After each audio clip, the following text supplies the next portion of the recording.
encouragement. And I wanted to share some things that I came across this morning, things I've been hearing about on social media, certain phrases I've heard the last couple days, last week especially. Have you guys heard the phrase strength through joy? And on your feed, you got any of your friends or, people that are on your page saying, hey, look this up, right, on Google. And I went ahead and did, and I looked it up, and it was very interesting what came up. And I'm going to show some articles with you guys as far as the ones that popped up when I typed in strength through joy on Google. And I went ahead and asked the question on there. I said, does Kamala Harris use the phrase strength through joy? Now, I want to be honest with you.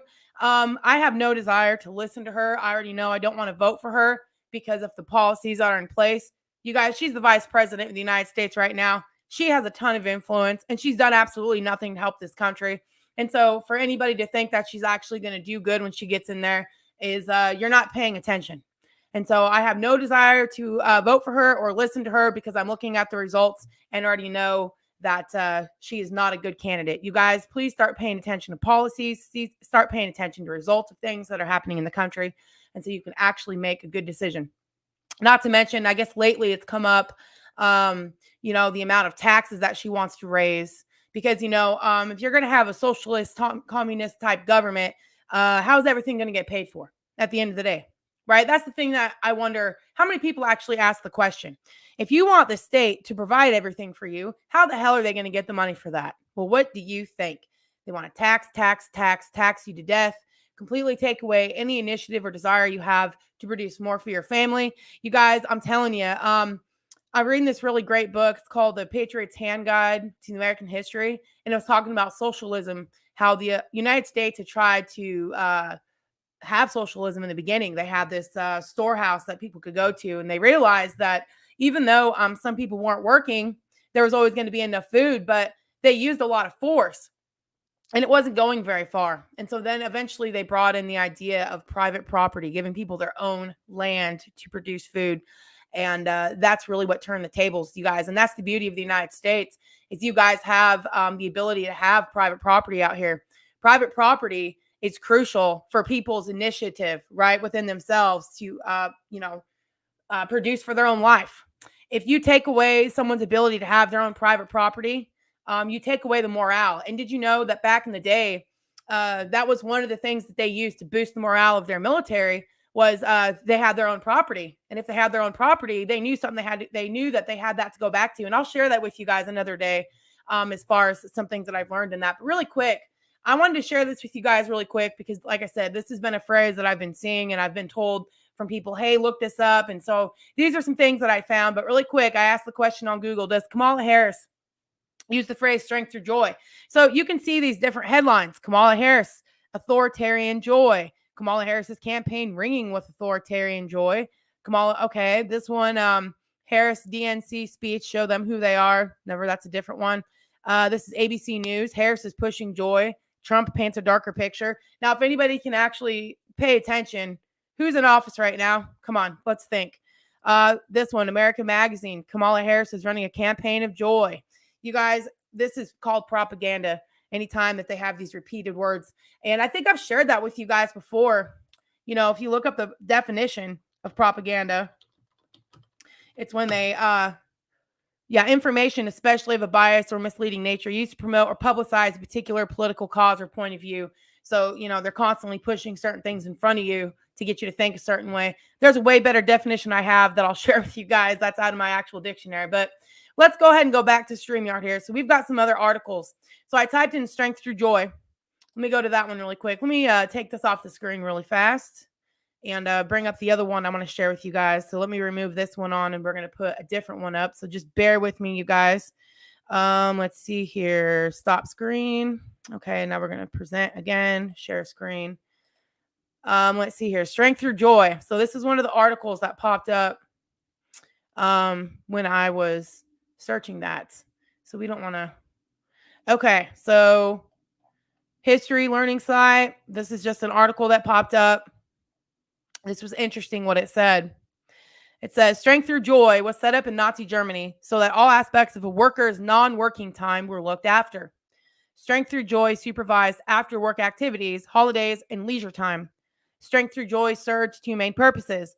The first was to ensure that no one had too much time on their hands to get involved in untoward activities against the state. There was a belief that idle hands might get involved in anti-state misdemeanors. The second main purpose of Strength Through Joy was to produce an environment within Nazi Germany whereby the average worker would be grateful to the state for providing activities and holidays that in normal circumstances they could not afford as individuals. Wow. Do I really need to read anything else? Is that not interesting?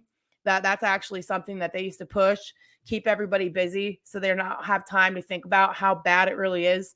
And they won't think about saying, you know what, maybe we need to overthrow the corrupt government, right? And establish new government. That's why we have the Declaration of Independence, because the things that our founding fathers had went through, and they wrote it up a certain way that, let's go ahead and look it over really quick, guys.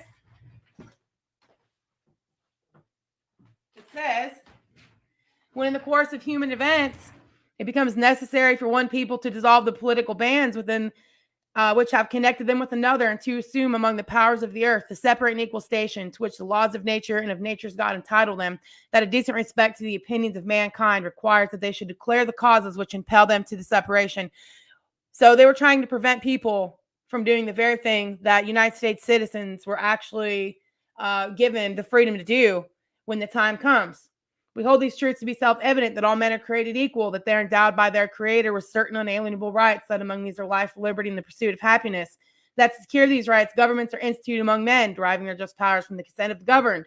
That whenever any form of government becomes destructive of these ends, it is the right of the people to alter or to abolish it and to institute new government, laying its foundations on such principles and organizing its powers into such form as to them shall seem most likely to affect their safety and happiness. So when your own government is becoming destructive of the ends, right? That they're supposed to secure the rights, life, liberty, and pursuit of happiness. When they just start to destroy that, that's the red flag for us to say, you know what? These people got to go. You got to vote them out. You got to get them out. Peacefully protest. Let them know that we see them. So let's go back to this article. So they're saying they wanted to keep everybody busy so they would not go against the state. And they also wanted the average worker to be grateful to the state for providing activities. Now, how did the state, you think, provide activities? Taxation. Who's responsible for someone else's welfare?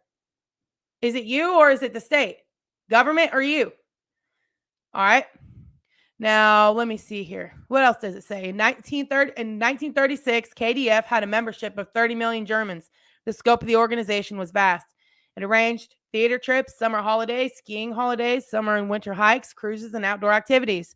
People living in the countryside had trains made available to them to get into a city to watch theater performances. The state provided about as much as could be needed to take up anyone's slack free time.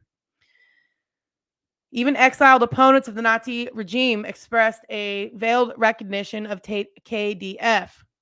The Social Democratic Party in exile listed everything that the party had to offer in terms of activities, including trains that would cover over 100 miles, simply to take groups to an activity. However, a report by the Social Democratic Party in exile, smuggled out of the country in 1936, ended with the chilling sentence, "There's simply no other choice." This was the issue with KDF. It was effectively compulsory to participate in what it had to offer. Nazi laws did include the vastly sweeping anti-government activity legislation, and anyone who refused to participate in KDF activities could be classed as being anti-government. A D-17 notice would result in any such people being sent to concentration camps as a punishment. So you guys really want the state to do this, right? Come on. This is what this other party is pushing for, communism and socialism. Now, there's one more article that I want to share with you guys. And just go ahead and type it in yourself. Type in Strength Through Joy on Google. See what comes up. I didn't know anything about this. I just decided to, look it up like people are saying. I was just like, wow, I did never make the connection between Nazi Germany and that phrase. So let's go ahead and I'll show you guys this last one really quick. I think it's that one. Okay, this one right here. Okay. So this is from Experiencing History, Holocaust Sources and Context. Photograph of a Strength Through Joy car. After the Nazi rise to power in 1933, the new regime immediately began trying to transform German society in a process known as, I can't pronounce that word, German for coordination or synchronization. All political parties and trade unions were outlawed except for the Nazi Party and the Nazi German Labor Front. The German Labor Front created the Strength Through Joy program in November 1933. Strength Through Joy was designed to build support for the Nazi regime and increase worker productivity by improving the quality of life for so-called Aryan Germans. Providing organized alternatives to free leisure time, Strength Through Joy programs filled workers' evenings and weekends with classes, concerts, theater performances, art expeditions, and sporting events. And as it said in the other article, if you didn't participate and do these things, you were in danger of being punished, getting sent to a camp. Right? Sound like fun? Okay. Let me see here. Providing organized alternatives to free leisure time. Strength to Joy programs filled workers' evenings. We read that. The program also began providing cheap vacation packages to German workers in 1934. Ambitious plans to further expand German mass tourism were abandoned in 1939 with the beginning of World War II. So I just wanted to share this with you guys. I thought it was kind of interesting, the stuff that's out there. I had no idea that, that kind of stuff would pop up. So type in Strength Through Joy on Google and see what articles come up in pertaining to the Nazi regime and things that were going on. So you guys, you already know my thoughts about Kamala Harris. I don't support her at all. She's vice president right now, and this country's in the toilet. I was just listening to a story this morning. A gal, I think they were down in Texas somewhere. Her 12-year-old daughter was murdered, like not even murdered. All her clothes were ripped off of her, pants down. And a couple of illegal immigrants were detained. They had raped her, and they had her for 2 hours. And she's dead now. And these are the kind of people that this administration is letting into this country. If you guys vote for Kamala Harris, you guys are voting for a complete overtake of the United States by these people and really the destruction of American life and your children. You guys better have your kids have, some pepper spray on them or something. Your 12-year-old kids, if they're out, walking down to the store or riding their bikes, they better have something on them because these sickos out there are waiting to just ambush American children. This stuff is happening. They're not going to talk about the stories and the horror stories that are happening to Americans from our irresponsible federal government, letting in millions and millions and millions of people that are not supposed to be here because they're breaking all of the laws. Okay. And so a lot of American lives are in danger right now because of the crooked administration that's already here. Kamala Harris is part of it. She's been vice president for 4 years. And she's done absolutely nothing to help this country but destroy it. So you guys need to wake your butts up and start asking some questions. So anyway, I'm going to get off here. I want to share this with you guys. Go ahead and look up Strength Through Joy on Google. Tell me what you guys find. Post in the comments of this video. And I'll talk to you guys next time.